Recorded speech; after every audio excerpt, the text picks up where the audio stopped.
On September 8, 2022, the Queen of England, Elizabeth II, passed away. Buckingham Palace has announced the death Queen Elizabeth of Her II Majesty Queen has Elizabeth died. II. After her death, news agencies around the world began to report the royal family's every move following the Queen's death.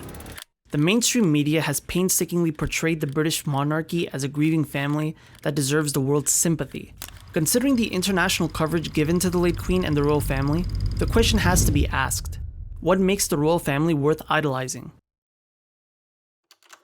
The British royal family, as innocent as the media portrays it to be, has been marred with atrocities that span over multiple continents. These atrocities entailed massacring, torturing, and exploiting their colonized subjects for financial gain. In Africa, the British royal family orchestrated many ethnic cleansings whenever they deemed it necessary.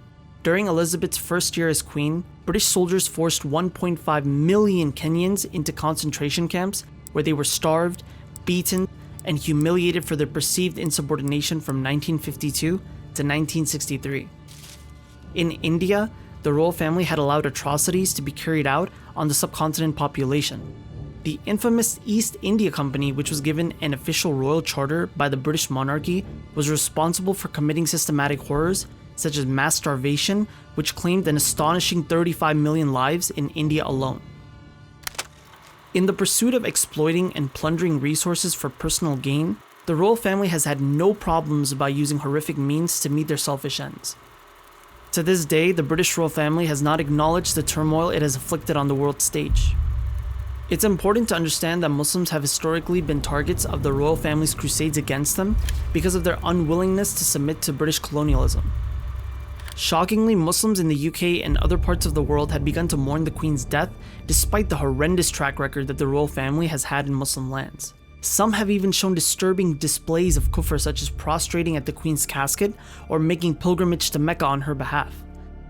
To make matters worse, Muslim majority countries have taken unprecedented steps to praise and celebrate the life of the Queen and the royal family. For example, countries such as the UAE have had their heads of state send their condolences and have ordered their flags to fly at half-mast for the late Queen.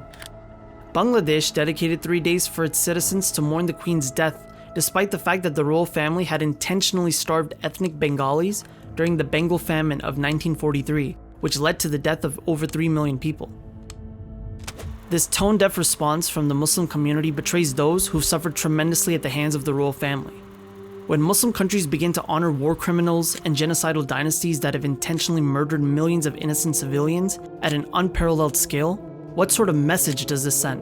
Does this send a supportive message to the Palestinians, Uyghurs, and other persecuted Muslim communities that are still oppressed by modern-day colonialists?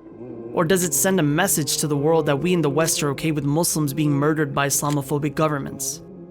May Allah help those Muslims who are still fighting for their freedom against the modern imperialists. Ameen.